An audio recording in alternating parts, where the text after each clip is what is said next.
River Road, you got me running way back home. River Road, you got me running all night long. You got me singing some canal boat song. River Road, you got me running all night long.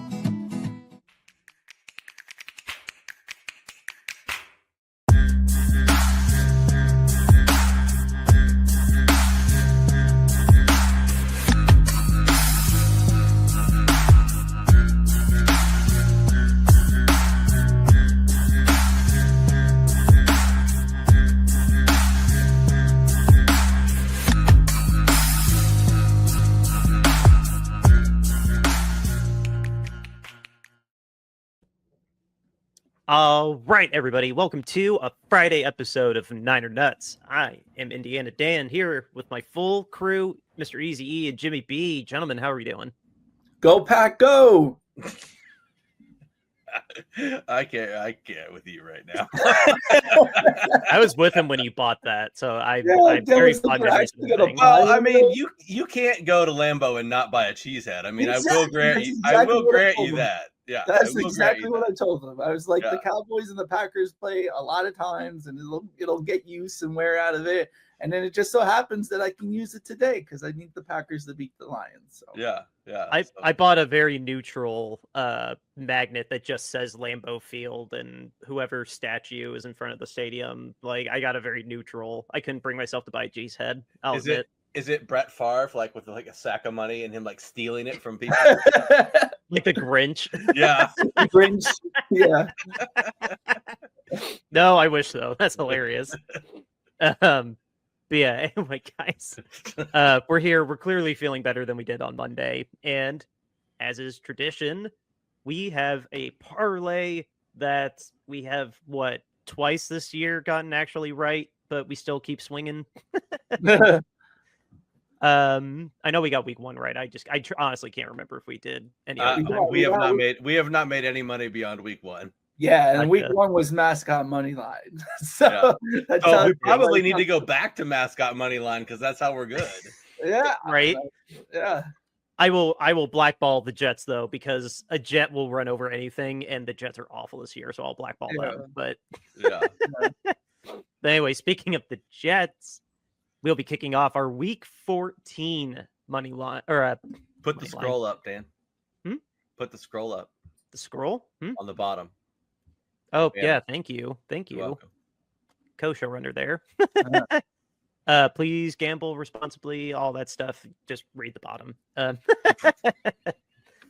anyway, not a money line. We do have one in this, but we will get there. Our first pick for our ticket this week is the Dolphins covering an alternate spread of 2.5. They are hosting the Jets. And this is honestly at face value, this game is kind of interesting to me. The Dolphins had been going on a pretty nice hot streak since Tua came back until they played a team over 500 and played that team below 30 degrees.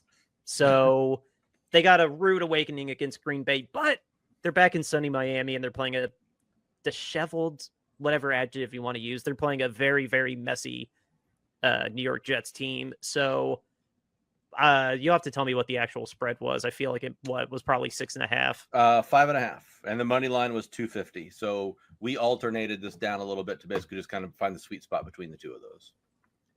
I dig it. I approve it. Miami should win this game.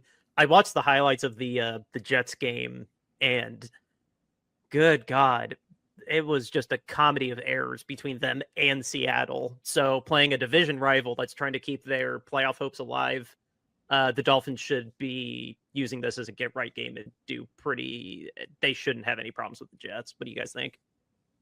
Yeah, I mean, it's an interdivision game, so, the Jets will probably play them tough. But, Miami by a field goal is better than Miami by a touchdown, I think. So I'm cool with it. I like it. I think the Dolphins should win by 3 points. Yeah, to use an analogy from Cocaine City, I think Miami is going to boat race the Jets personally. I mean, Miami at home where it's still warm, they play really well. They're liable to put up 30-some points in this game.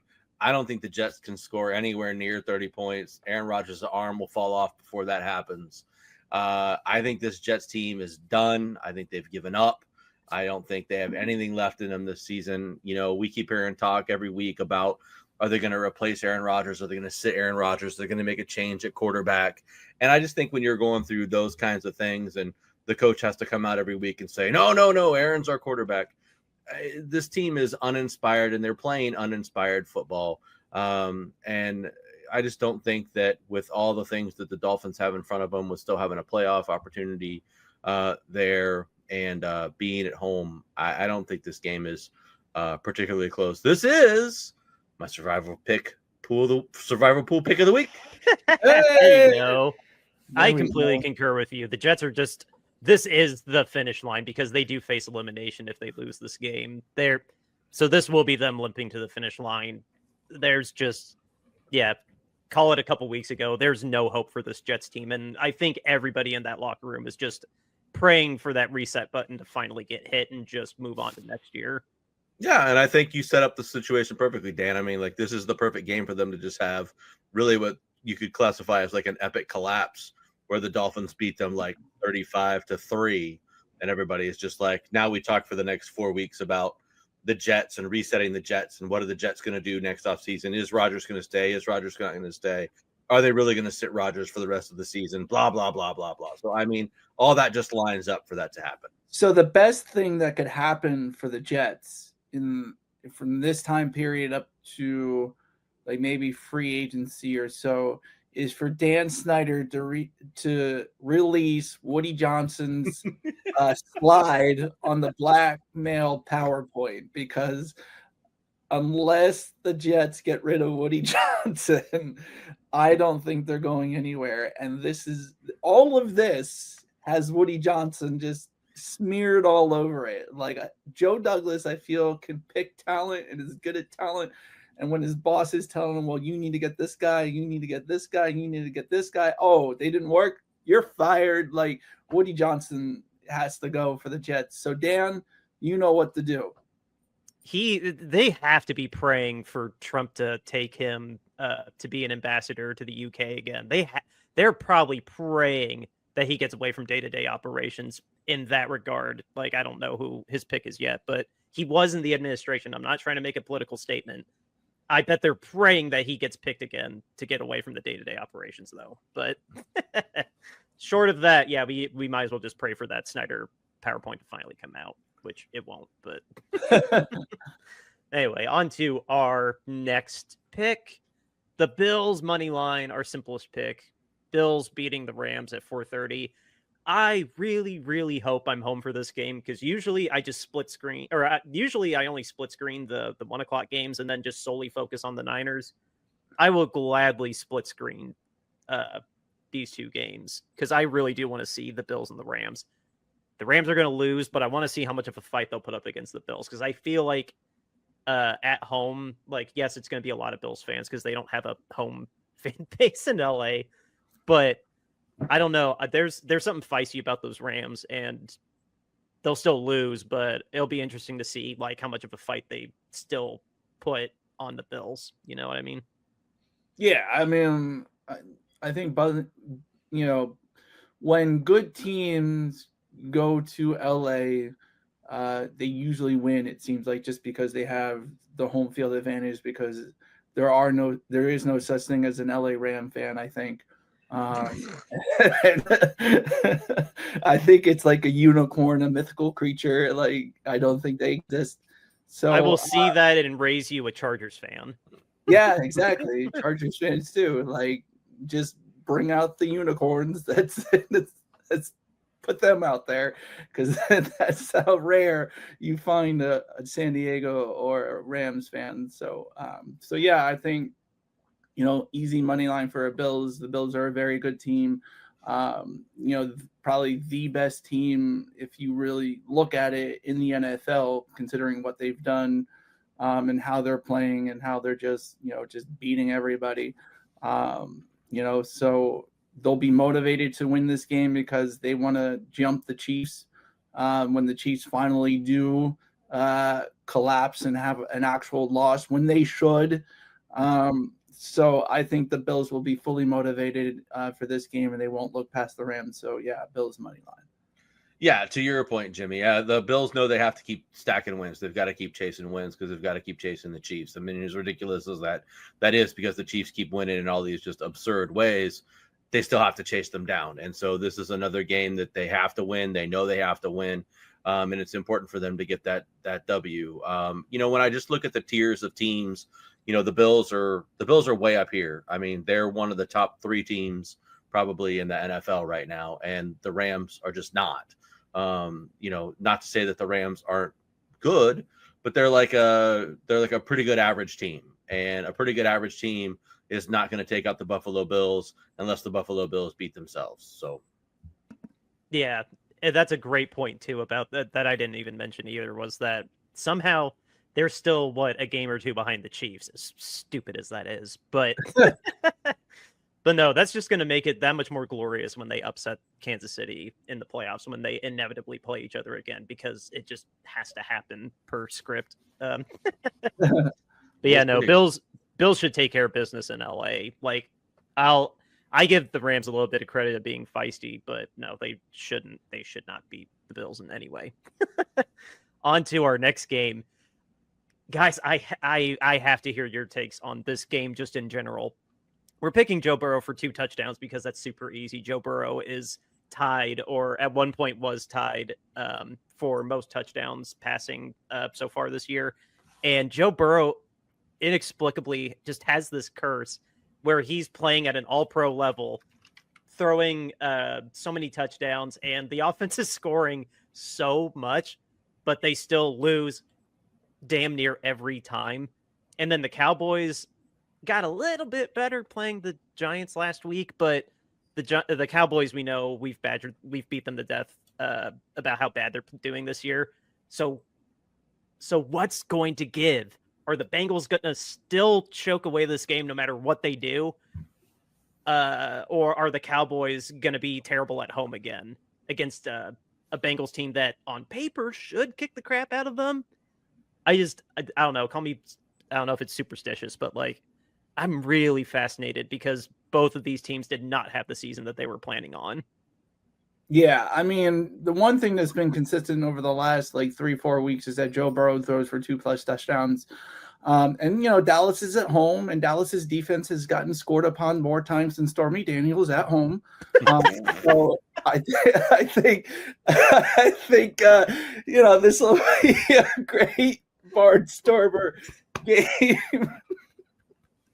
Sorry, I didn't expect you to make that joke before Eric or I. That was really, really funny. Fantastic. So yeah, I think 2+ touchdowns for Joe against the Cowboys defense is, it's pretty much automatic. So I'm going to throw out some nuggets at you here. Burrow has thrown 16 touchdowns over the last 5 games. So that's a little over 3 touchdowns a game. Burrow leads the NFL in yards at 3,337. He leads the NFL in touchdowns with 30. He's only thrown 5 picks. He's in the top 5 in QBR and in rating. So, I mean, they have 4 wins. Yeah, they have 4 wins. So, I mean, and sucks. Conversely, Jamar Chase is leading the receivers in very much similar categories, right?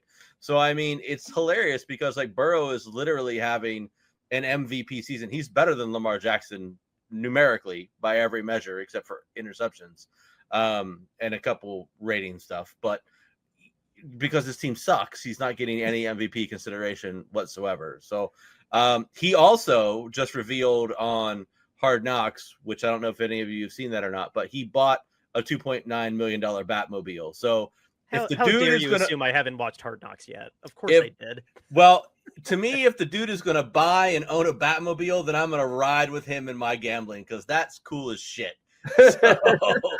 So I think the odds of him throwing for 2 touchdowns in this game are pretty darn high. This is going to be a shootout of a game. The Cowboys can't really stop anybody. I feel like the over on this game is something like 49. It was really, really high. So, I mean, I think this is just going to be 2 teams marching back and forth up and down the field. I'd be stunned if he doesn't throw the 2 touchdowns in this game.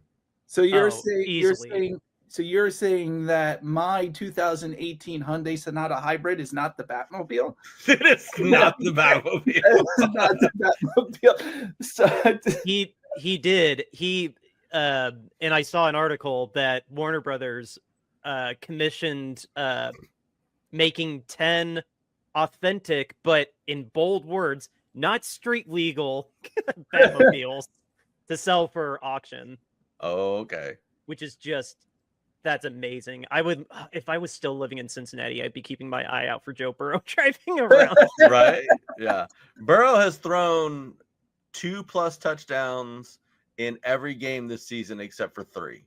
So okay. And what were the 3 games? Just so the first game against New England, a game against the Giants, which they still won, and then that game sucked. Yeah, and then in Philly, he only threw for 1 touchdown. But that's against Philly. Well, Philly has a good defense. Yeah. They have the number 1 passing defense. So your secondary's sick. Yeah, Cowboys, no. So yeah, but against every other team, he's lit them up. I mean, he's thrown 9 touchdowns against Baltimore.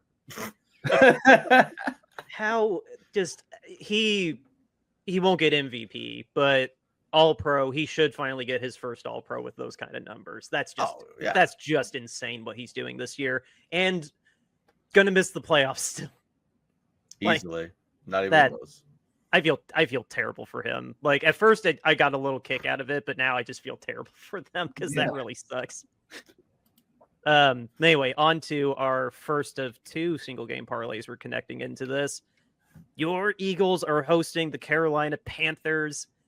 I know you wanted to go much, much higher than this, but we couldn't go higher than 100 for some reason. I would definitely have taken the over, like the even higher than 100, because the Panthers' rush defense sucks. I watched that game against Tampa very closely for my own personal parlay, and Tampa ran all over them. Their run defense sucks. And then, of course, our obligatory Hurts anytime touchdown and Hurts at least 1 passing touchdown. The Panthers, they're not feisty like the Rams, but I don't know. You said on last show or maybe a week ago that this could be a trap game. I would not worry about it. You are hosting them. Yeah, you just are gonna outclass the Panthers. You have just so much more talent on paper. Well, yeah, we have more talent on paper, and the way the Eagles are rolling, like it doesn't seem like they're taking anybody for granted during this time, during this streak. So I expect a thorough whooping of the Carolina Panthers. Just as you should. Basically, because at the end of the last game, when Nick Sirianni's speech to his players after they got into the locker room, they said, "We go to work Monday, not Tuesday, not Wednesday, but we go to work Monday." And guess what? Everybody was excited to go to work on Monday, other than you guys. So, they just have a really great culture there. What we're seeing is basically what's going to be a collision course between the Eagles and the Lions, most likely in the NFC Championship game. The Eagles, they're just rolling along. They're beating teams that have to win. They're beating them soundly. They basically gave up a garbage touchdown to Lamar Jackson at the end, or else they would have held the Baltimore offense to 12 points. Vic Fangio still has it as a defensive coordinator. My God.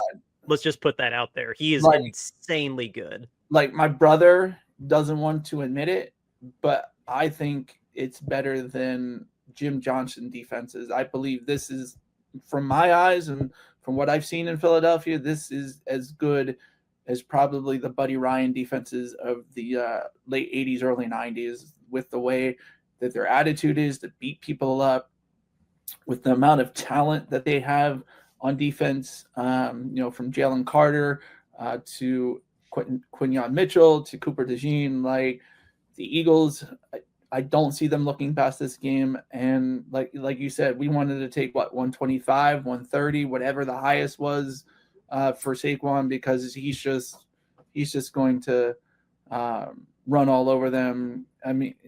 The way he's done with pretty much everybody this whole season. He's legit taken Derrick Henry's spot for the MVP race. Like offensive player of the year, at least I feel like is a guarantee, but obviously MVP still might go to a quarterback just because. Yeah. I mean, if he gets 2,000 yards or breaks the rushing record, then he'll win MVP for sure. Yeah.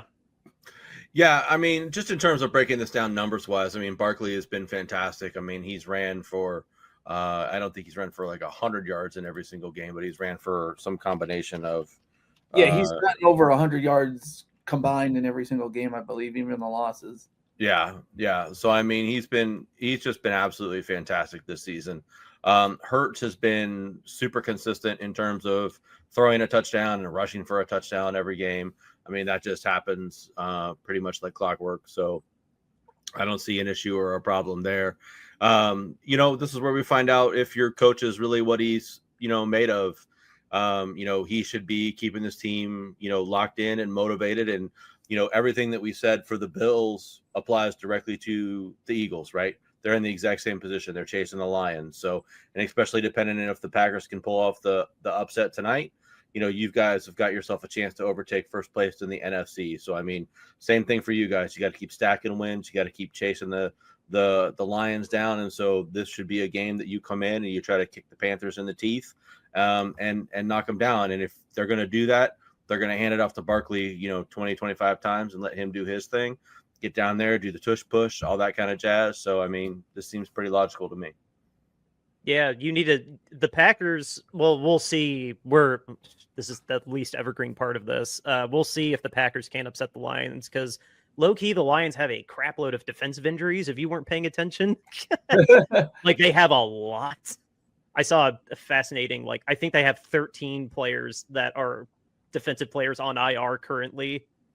It's stupid how injured they are. So, I mean, between that and then you just keep stacking wins, it's not outside of the possibility that you could jump to the number one because you don't have to worry about the commies anymore either. No, the commies have taken a step back, which is good for the Eagles. If the Eagles keep stacking a couple more wins, they'll pull off the NFC East. I mean, the Eagles, we talked about Buffalo. The only team that can beat the Eagles is the Eagles. That's really what it's like right now. Seems like it right now, yeah. They're just so dominant, and they're not just winning; they're beating teams up. I mean, they're just bashing them, one after another. I mean, Jalen Carter. I mean, go online to people doing like Jalen Carter, threads on Twitter. Like they're basically like, this is a thread of Jalen Carter plays during the last game. This will be a long thread. Like we're talking about like 10 to 15 highlight reels of Jalen Carter just causing havoc against teams, whether they're not single covering him either, they're double teaming him. And so he's still collapsing the pocket. He's still making plays like I said, he really, the conversation shifting to him being as good as an Ndamukong Suh or an Aaron Donald.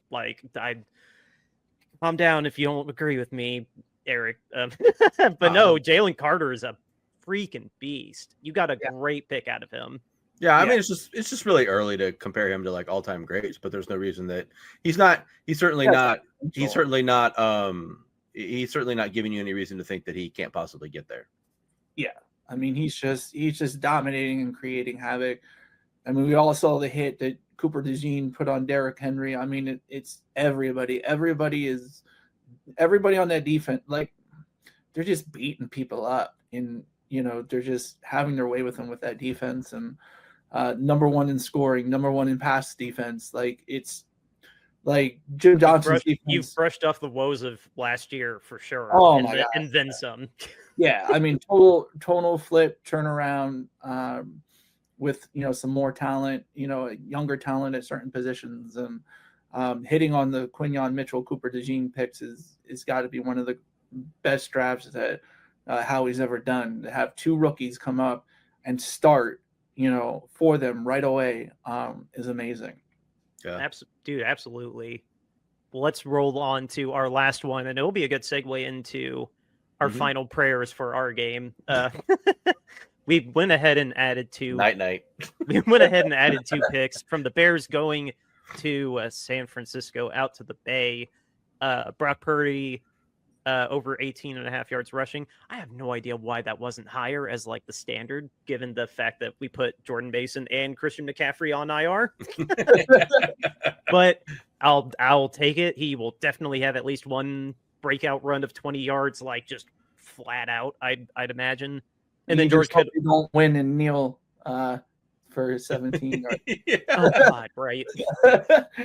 But then of course Kittle 40 receiving yards. Just Kittle between Kittle and Jennings, like those are the passing options we have right now, and it's I'll save the rest of my thoughts, but yeah, those two seemed like pretty safe picks. We didn't even entertain doing a money line or a spread on this one, and I would have vetoed that because I have no comfort level when it comes to picking. I don't know. The Bears have choked a lot of games away, and the Niners seemingly just blow leads if we start out with a lead this season. So I honest to God don't know who to pick in terms of like that regard, but Purdy rushing and Kittle receiving seems safe. Yeah. I mean, I trust you guys on the 49ers to bet the 49ers. So when you say Kittle is going to get over 40 yards and Purdy, I mean, pretty much he's going to be he will be the all consensus all pro tight end. I don't think there's anybody near him besides Brock Bowers. Yeah, Brock Bowers is probably there, so it'll be either first or second, all pros between the two of them. So I mean, Kittle, I mean, like he's consistent throughout this season, and Purdy rushing has been consistent throughout this season. I always trust you guys with the 49ers bet. So minus this past Sunday where he was trudging through snow. Yeah. Yeah, I mean, the only thing you need to know about the Purdy rushing bet is Trent Williams, Wednesday, DNP, Thursday, DNP. So, oh, he's out. Tomorrow, Purdy, I guarantee you tomorrow he's out. So Purdy is going to be running. That's all there is to that, because if he doesn't have big old Trent protecting him, and even when he does have Trent protecting him, he still runs a lot. So, Aaron Banks is out too. He's the left guard, so the whole left side is backups. Yeah, so I mean, he's going to be running. There's no doubt about that. And then, he's shown throughout the season that when he is able to pass and does have the time to make throws, he looks for Kittle, and he looks to Kittle to make plays. He looks for Kittle all over the field. He looks for Kittle in the red zone. And prior to the disaster in Buffalo, Kittle had been averaging 40 yards every game throughout the season anyways. So again, a pretty safe bet, and really nobody else other than Juwan has stepped up from a receiving perspective, and Juwan hasn't really shown up the last 2 games either. So, I can see Purdy really relying on Kittle quite a bit. Yeah, no, it's Juwan. I would give him a little more than boom bust. Like I can understand from a fantasy perspective, but yeah, in terms of consistency, Kittle for 40 yards, I would rather take that than assume Jennings hit 50 or 60, because he can be boom bust. And now that he's the de facto number one, guess who's getting doubled every play? So, yeah. I mean, Jennings the last 5 games, 27 yards, 93 yards, 91 yards, 40 yards, 56 yards. So, I mean, you don't really have any idea what you're going to get with him. Right. Well, anyway, those are our parlay picks for the week. Just to more formally segue this into our final prayers for this game against Chicago. It's nice that it's at home, much, much warmer weather than if we were in Chicago or still on the East Coast. Like, thank God we get a break from that blizzard we just had. But I don't know. It's kind of the same thing to a degree that I have with Cincinnati and Dallas. Like, ever since Chicago had that Hail Mary against the Commanders, it's just been a trial of just heartbreaking loss, just over and over and over again all season for Chicago. But same with the Niners. Like, yeah, we were at 500, but now we just had blowout loss to Green Bay and blowout loss to Buffalo. And on paper, Chicago is much healthier than us. And should be able to take advantage of us. DeAndre Swift is running much better than he was in the first half of the season. They got Odunze, Allen, and DJ Moore. It's gonna be very hard to cover all of them. Caleb actually broke a record last week for most pass attempts without throwing an interception for a rookie. So that's why I didn't push to put a Caleb Williams interception, because he just hasn't thrown one for the last month. Yeah. Even in that game against the Lions, he didn't throw a pick amazingly. And he actually got better when he almost got his knees blown out. So, and we all know that nobody has bought Matt Eberflus's last time out for $2,000 yet on Facebook Marketplace. So, you know, they could be better without Eberflus there. And exactly that poor guy that went from offensive staff to interim offensive coordinator, and he's now the interim head coach. I know. You want to talk about like a whirlwind of a season for him? My good God. Like that's Jim Zorn. That's Jim Zorn type promotion. You know, that we see there. Like, yeah, that's like Jim Zorn got hired as a QB coach. They couldn't find somebody to be the offensive coordinator, so they moved him up, and then they couldn't find somebody to be the head coach, so he ended up becoming the head coach of the Redskins. It's a similar thing, yeah.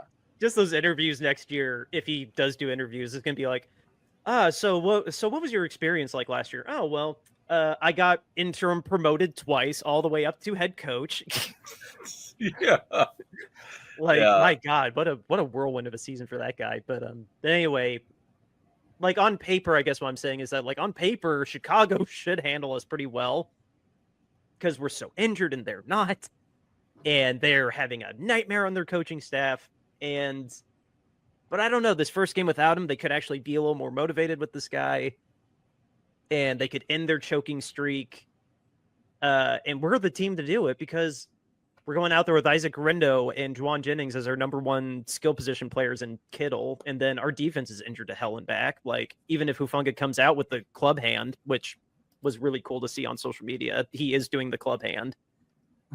But I don't know. I'm not confident in Chicago just because they've choked away 5 games in a row now, even though we are injured to hell. So I don't know. I would not be surprised if we lost this game.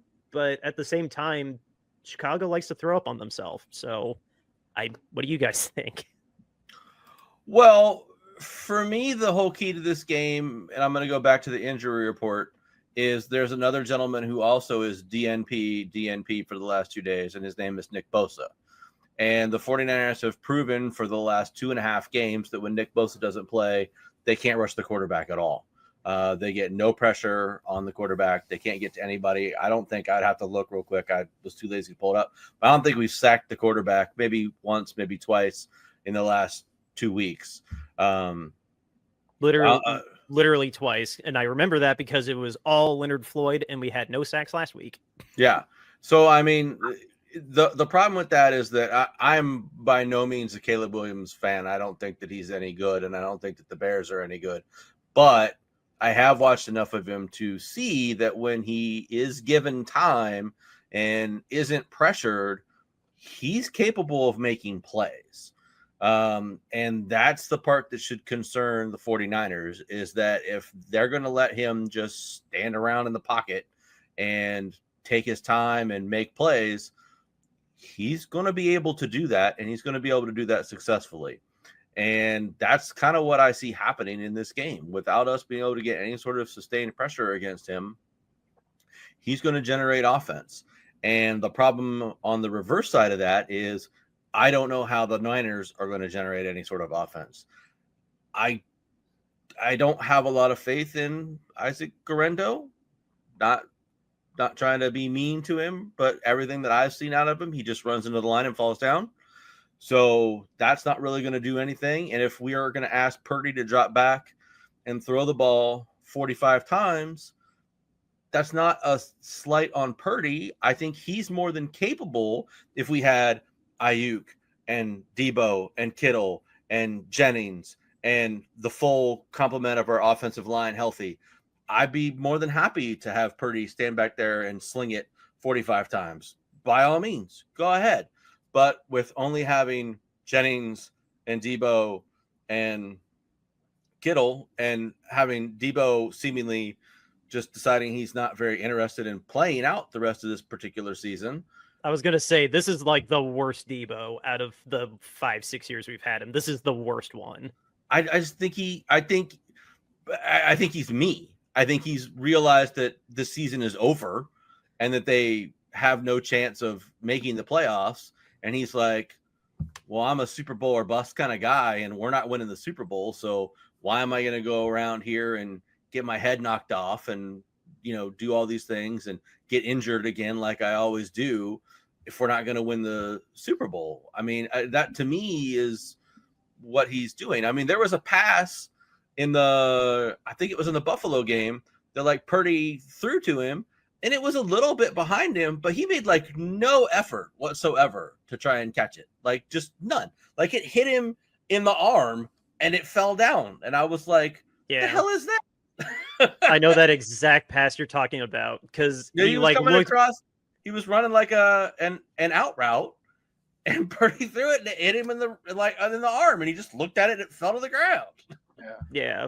So I mean, I know exactly. I know what you mean. But Debo, I don't know. Debo's he's been a drop machine. Like as inaccurate as Purdy can be. Like Purdy has a tendency to throw a ball late, but even still, Debo should know better and just. Well, at least try. Yeah, exactly. I mean, exactly. Is there anybody named Jack on the 49ers?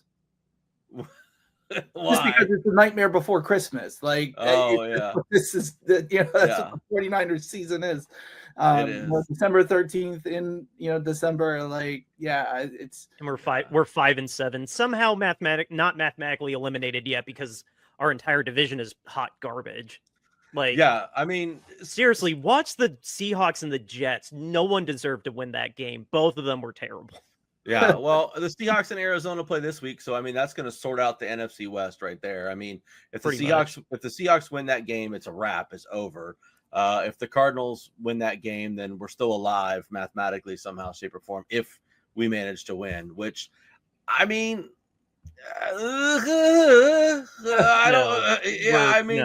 I don't know that we're winning this game, and that really hurts my soul to say that we're going to lose to the stinky Chicago Bears, but I just don't know that we can win this game. We've got a lot of injuries. We've got a lot of people down. We've got no ability to put pressure on the Bears, and I don't know how they're gonna win. I don't know how they're gonna generate any offense unless Garendo comes out and plays way better than I've seen him play all season long. I don't know how we're going to generate any offense because everything is generated off of the run for the 49ers. And if we can't run the ball, we're not going to be able to do anything. Everything is just going to be a spectacular burst of 3 passes and 3 and out, and we're done. Yeah. Remember the London game when Chicago kicked the crap out of Jacksonville? Yeah. Like, that's their ceiling. They haven't really come close to that ceiling since that game, but I think it says more about Jacksonville than it does the Bears. Because of injury, this was when Jacksonville was a little more healthy too, with Trevor Lawrence, and they still got the kicked out of them. Like, we're in a worse shape than Jacksonville was back then, and Chicago's honestly not. They didn't really get hit by the injury bug so far this year. That could be how bad this game goes. Like, I say that Chicago's thrown up over themselves for the last 5 games, but without Matt Eberflus there, and if the locker room's actually a little bit more energized and like ready to go now that Eberflus isn't hanging over them, it could go that bad. Like, I don't see how best case scenario for Chicago, it becomes one of those games, or becomes like that game against Jacksonville, is what I mean.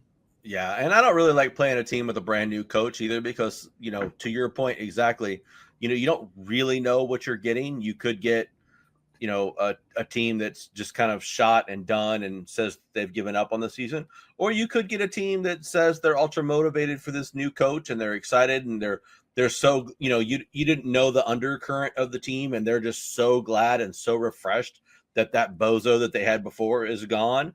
And so now they're going to play out of their minds. Like, you just really don't know. It adds an entirely new dynamic to the whole situation. I could see this game being one of those games where the 49ers score 17 points like they like to do and the Bears score 20. and we lose. I mean, that wouldn't surprise me in the slightest. You think we're so cursed? This is going to be one of those 17-point losses that Kyle always has. I mean, I wouldn't be surprised. I mean, that wouldn't shock me in the slightest. I mean, I think getting to 17 is going to be difficult personally, but I mean, I wouldn't at all be stunned if we get to 17 points and the Bears get to 20 or 23. I mean, that. No, our MO for this season has been we will get like a 20-point lead, and Chicago will be down 14, and then Caleb manages to pull off this time the miraculous final touchdown, and then they win 21-20. Well, there's no way that we're getting a 20-point lead in this game. I can assure you of that. So just you don't think Debo's gonna look at the camera after he scores a 99-yard kick return touchdown and say, "I see you, Eric"? I listened to the pod, Eric. I listened to the pod. You're a jerk, Eric. No, I don't think Debo's going to do that. So I don't think Debo's going to do anything, to be honest. I think Debo will probably have 4 catches for about 35, 45 yards, and that'll be the extent of it. Probably 2-3 rushes for. You think he'll hit yards. 4 catches? How many games has he had more than 2 catches? Yeah, I mean, I think Debo Samuel would not start himself in fantasy football this year. Like this is what. Yeah, probably. Like, because he knows he's not trying, and like he'll rush the ball 3 times for 4 yards, and he'll get like 2 catches for 17 yards. Like, yeah, probably. Because that's basically all he's done this year. And sorry, I stepped on you there, Jimmy. Say that again. I was just saying, I don't think Debo himself would, if Debo would put himself on the waiver wire if he had him on his team in fantasy football. In my defense, over the last 5 games, he's had 4, 5, 4, 1, 4 catches. So saying that he's going to have 3 to 4 catches, not unreasonable. Okay. Give me his yards per catch. Like, no, I don't want to do that. When was the last time he had over 10 yards a catch? Like, over 10 yards a catch easily. He had 17.8, 12.4, 21. I mean, he's had over 4 yards a catch plenty of times. Now he's over 4 yards a catch, or whatever it was that you said, 10 yards a catch, whatever. Yeah, he's had 10 yards a catch plenty of times. Now, the one time that he had 21 yards a catch, that was the one catch that he had, but it was fine. So now he did mix in one there where he had 4 catches for 22 yards, which was a robust 5 yards a catch. And last week he had 4 catches for 20 yards, so it was a robust 5 yards a catch. So those aren't stellar numbers, but I mean, I just said he was going to have 4 catches, 3 to 4 catches. That was all I said. Should have added that in the parlay, like. Since he seems consistent for 4 catches, even if they go for 3 yards each. Yeah, that's about it. No, this is gonna. I don't know. This has the potential to go really, really bad. I think we're in a consensus on there. Like, I don't know. I've watched a lot of Chicago, and I keep harping they've really thrown up on themselves the last month. But this could very well be, like you said, you don't like playing teams with new coaches. That ceiling is Jacksonville, and it's not out of the possibility that this goes as bad as that Jacksonville game did. If we get blown out by the Bears, that's really bad. Like, I'm okay with like losing to the Bears. Like, I'm not okay with it, but I mean, like, it's the reality, right? So like, it's fine. But like, I'll bet it. yeah. But if we get blown out by the Bears, like 35-17 or something like that, like that's just not like. That can't happen. Like, that's completely unacceptable. So I don't know what they do if that sort of situation happens, because we're not firing Kyle, we're not firing John. But I mean, that requires like serious recalibration of some stuff on the team if we lose to the Bears 35-17 or some wacky shit like that. That just can't happen. We got a teeny bit of time that we can harp on this for a minute. Like, teams have bad years. Like, I didn't want to entertain it up till now, but I feel like this is a good time to entertain it. Kyle and John are not getting fired. Jimmy, you can attest to this too, with how up and down Howie was for a little bit there. Like, when you have a history like we do, like, yes, 17 and 18 were not great. 17 wasn't great. 18 went to crap when Jimmy tore his ACL. But then after that, 19 was amazing. 20 was just a weird year for everybody. Tom Brady won a Super Bowl with the Bucks. Like, that needs to have an asterisk just in general. But then 21, 22, 23, like, when you have a history of, like, when the stars are aligned just right, like, they managed to just go and go and go. And, well, we had 3 years of success, and the house of cards is finally falling down. Not a great metaphor, but it's one bad year. It's one bad year in the last 4. John and Kyle are not the problem. They are not going anywhere. Well, look at the Eagles in 2022. They were the greatest team. I mean, they were favored in the Super Bowl. Like the 2022 Eagles were great, and everybody talked about like the Super Bowl hangover. Is this going to happen to the Eagles? And that whole entire season, even when they were 11-1, you just looked at that team and thought, this is like the worst 11-1 team I've ever seen. And it eventually came all crashing down. But look what's happening this year. They made changes, with the offensive coordinator, the defensive coordinator. They got some young talent. They brought in Saquon Barkley. So not all hope is lost for next year. As much as I think Kyle sometimes has his head loose with doing certain things during the game, the 49ers are definitely not going to fire John and Kyle after this one bad season, considering they're 1 year, they'll be 1 year removed from the NFC Championship. So I don't see them just completely firing one or both. It's just not going to happen. And, I think they're going to be given a chance to right the ship next year. In 8 years, 4 were bad. 4 were at least the NFC Championship, if not the Super Bowl. Like, that's not bad. And Browns would take that. Well, and two of those years, and you could argue this year as well. So you could argue that 2018 when Garoppolo got hurt, and then you could argue 2020 when everybody got hurt, and then you could argue this year as well when pretty much everybody is hurt. They lost 3 years in which the team was just decimated by injuries. So, I mean, it wasn't even necessarily that like the team was just playing bad or the team was off or whatever. I mean, like they're missing too many people when there's just too many injuries, and there's just not enough talent to overcome that. So, I mean, I would even, especially the 2018 and the 2020 season, I wouldn't even chalk those up as, issues for Kyle and John. I mean, that's just like, well, when your starting quarterback goes down, you're probably not going to win a whole lot of games. So, I mean, you have that situation. You have any memories of 2018? Like, did you have a sinking feeling when Jimmy tore his ACL against the Chiefs of all teams that? Oh yeah. Yeah. It was just like, was it CJ Beathard that was the backup QB? Yeah, him and Mullins. Yeah. Yeah. Yep. Okay. Mullins had that one real good game against the Raiders and then right down the toilet. Yeah. So, but I mean, Kyle and John aren't going anywhere. I mean, it's just not our year. It's just not our year. It's just not our season. It just is what it is. And you have to come to grips with that.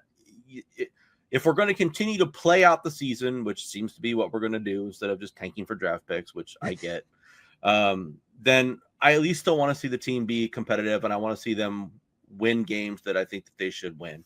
And I mean, this is a game that I would like to see them win. I would be surprised if they do win this game just because they're still so injured, and at the key positions, like I said, Trent being out and then Bosa being out, I think those are two just real critical factors in, again, not being able to pressure Caleb and then not being able to protect, and Banks too. I'm not trying to dismiss him, but not being able to protect Purdy. I think that that's really going to be severe negative factors for the Niners in this game. I did want to convey one last message. I bet the Bears way before we started the season because, Dan, you were hyping up the Bears. You were on the Caleb Williams train. You said that the Bears were going to be amazing, and I laughed in your face, and I bet the Bears under 8.5 wins. I would like to state for the record that if the 49ers can somehow pull this victory off this Sunday, I will be guaranteed that the Bears will be under 8.5 wins. I will win my bet. Oh my God, that's hilarious! How much is that payout? Like, is that It was a Probably $5 bet bet. $1 on it. He No, probably bet $1 on it. I bet $5 on it. I was very Oh confident. my gosh! So you're gonna get $10, right? 12. 12. Okay. Really? Yep. That's hilarious. That's so funny. I almost dropped an F-bomb there. That's so funny. So a Niners victory would warm my heart in multiple ways. There you go. It'll be a good Christmas for everybody if the 49ers win. Yeah, McDonald's gift cards for everyone. Yeah. That's so funny. No, I didn't. Thank you for telling. I didn't even realize that this is the game that makes or breaks that ticket almost. Well, yeah, I mean it's the start of it. Yes. That's so funny. Oh, and there's your timer. Yep. And what is that timer for? More gambling. Yes. Oh, I know you're gonna be watching the game for your Eagles, and I have my own personal Thursday ticket that it's not gonna break my bank. It's not gonna break my bank, but I do want to win when I make a bet, like Yeah. But anyway, I think with that, this is a good spot to talk about our loyal sponsor that's been with us for going on it'll be 3 years next year, RoyalRetros.com. What is Royal Retros? Well, it is your go-to place to get yourself an authentic throwback jersey. Whether you're a fan of football or any of the major sports, Royal Retros has you covered. And all of us Bay Area fans, go check out the Candlestick collection. It is curated with us in mind. And once you find something you like, use the promo code Shady Sports, and it'll get you 10% off of your order. Again, it's promo code Shady Sports to get 10% off of your order at RoyalRetros.com. Go get yourself an authentic throwback jersey today. Mr. Jimmy B, we are selling t-shirts. Tell the people about it. So, guys, we've been raising money for charity for Mountain Comprehensive Care Centers in Kentucky. The reason being, over a year ago, the Houston Texans minority owner was charged with very serious sexual crimes in Kentucky, and it went under the radar for 3 months. The NFL knew it happened, but we didn't hear about it until 3 months later, and it was sort of just a blurb in the news. And we all know that when Tyreek Hill has a speeding ticket, we all know when he gets that right away, day of the game, all over the news. So there's a lack of accountability of the owners in the NFL, and we are seeing that owner standards are less than player standards. However, the NFL will tell you it's the other way around, but unfortunately, hashtag owner accountability. And to show you we put our money where our mouth is, we are selling our own t-shirts for charity. Here we got our statement: owner standards are less than player standards, hashtag owner accountability. $22.99 gets you that in the t-shirt, different colors, different sizes. Next up, we have our podcast logo art. You'll find this anywhere where you listen to us, whether it be on Apple Music, Spotify, YouTube. Right there, you will see our profile picture. $22.99 gets you that in the t-shirt, or we have different styles and different sizes. Next up, we have our alternate logo art. Basically, I have this very nice material, $22.99. Gets you that in the t-shirt, different colors, different sizes, and different styles. Last up, we have our mascot, our Niner Nut, eating peanuts while cheering on the San Francisco 49ers. $22.99 gets you that in a premium t-shirt, or different styles, different sizes. Donate to Mountain Comprehensive Centers today. Yes, if you want more information on Mountain Comprehensive Care Center, a link to their website is in the show notes as well as the link to our Bonfire store as well. Get yourself a t-shirt, help some families in need, especially now in the holiday season. I know we all try to find a little bit of news here. The one bit of news I want to share is one I shared with you guys last night. I'm not going to read the whole breakdown of the rule changes, but surprisingly, in season, the NFLPA and the NFL agreed to lesser punishments for violators of the substance abuse and performance enhancing drug policy. One stipulation that was added, though, and not reduced, was players now get a $15,000 fine for posting on social media when they are requested to take a test, i.e., a kicker kicks a game-winning 60-yard field goal, and then they have to take a P test afterwards. Can't post that on social media unless you want to get fined now. So, but if you do fail, it's a much, much, much lesser punishment. I read it on The Athletic. It's really fascinating what they decided to lower all the thresholds for, especially with THC. So we're inching closer to letting players smoke doobies on the sidelines, is what I'm saying. Yeah. Yeah. I mean, Randy Gregory is very, very happy that they've lessened the THC level. So Josh Gordon walked so everybody else could run. Yeah, that's right. That's right. Man, if I could see somebody, remember like Kenny Stabler on the sideline? You guys don't remember any of that. Kenny Stabler. I don't remember him, but I know of him. And I know that if you see like the old video, Kenny Stabler sitting on the sideline just smoking a heater, that would be the best thing to just look over and see someone just I gotta go back in. Get back in the game. So that would be amazing. We could not make a whole stink out of like when Laramie Tunzel had the gas mask bong. Oh my god, with the Confederate flag in the background, like that was. Oh my god. I forgot that detail. Yeah, that's so funny. That was amazing. So the only piece of news that I saw, which made me make a surprise face, was that sources are reporting that Bill Belichick talked to UNC about their head coaching vacancy. Which I saw that too. I'm like, why? But whatever. I mean, like, if you want to go do that, I mean, I guess UNC is going to pay him. I don't know. I mean, you have to pay Bill Belichick what, $15 million a year to come coach there, I would think. I mean, I have no idea, but I mean, $15 million a year to live in North Carolina, like, yeah, anybody would take that. With his 23-year-old girlfriend. It's not a bad state. I like North Carolina. I like North Carolina too. The Tar Heels are the alma mater of Mitch Kissintitties, aren't they? Yes, I think so. Yeah. I can't think of any other player from UNC just because Mitch Trubisky lives rent-free in my head just because of that tweet. Daniel Jones or Daniel Jones was Duke? Yeah, he was Duke. Yeah, he was Duke. Okay. Yeah. So the other blue school. I was just really surprised to see that. I couldn't imagine that Belichick would want to go anywhere but back into the NFL to a team in the NFL. But I mean, I guess if you've accomplished everything that you can possibly accomplish in the NFL, then I guess maybe you're bored and you're like, I'll go see what I can do in college. Do you want to deal with the NIL versus like just actual business transactions in the NFL? Like, I feel like NIL would be an even bigger headache than dealing with player contracts, like in a more professional, I'm using that term very loosely, don't get mad at me, people that consider college athletes employees. I don't know. I mean, I would think it would be annoying, but maybe that's why Nick Saban retired. He didn't want to deal with NIL anymore. Yeah, because they didn't have the big dollars anymore. Like everybody was like, "Oh, we can shell out money now." Oh, so that's and basically who's ever got the biggest, donors is the ones pulling in the talent. Yeah, you see that, and I mean, I don't know why. I mean, Alabama seemed to have donors before. Like, I don't know. Yeah. I don't know. They couldn't muster up donors to pay for Alabama players. That's just sort of weird. Who did Michigan just snagged somebody? I want to say from Notre Dame. Oh, we don't say that word on this podcast. Notre Dame.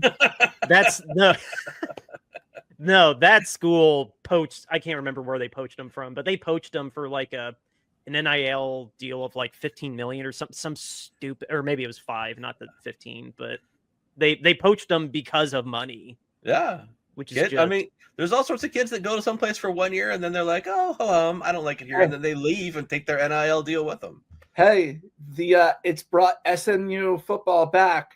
Let's just remember that. Like, they're not old enough to remember this, but when cheating was cheating, they got the death penalty. Cheater of cheaters. Yes, they were. Really? They were the first program to get the death penalty because they cheated. Like, they would not stop cheating. They just would not stop. Yeah, that's so funny. And now look at where SMU is. SMU is probably going to make the 12-team tournament now. Yeah, I mean SMU because now cheating's legal and they're really good at it. Yeah, so it's like back in the day, they basically looked at everybody and say, "Oh, you cheat? Not as good as us."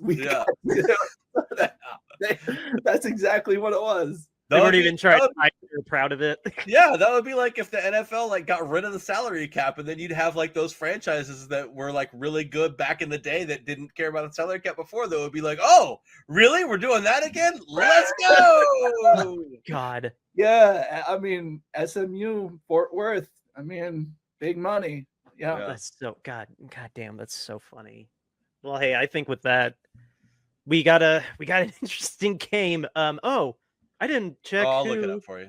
Yeah, pull up 503 and see who's calling our game. I know it's at 4:30, but the game of the week is LA.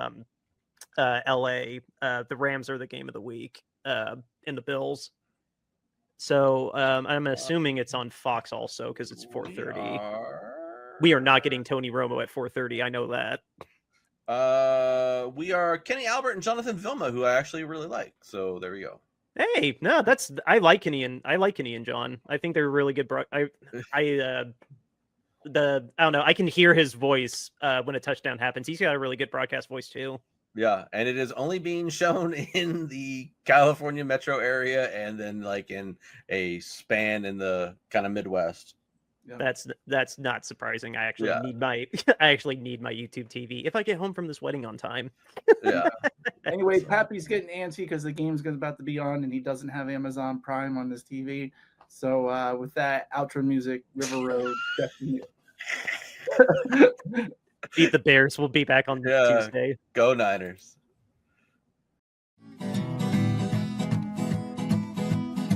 River Road, you got me running way back home. River Road, you got me running all night long. You got me singing some canal boat song. River Road, you got me running all night long. River Road, where have all the women gone? Have they kissed her hand and waved you bye-bye? Have they thought about crossing your double yellow lines? River Road, they love the way you whine and cry.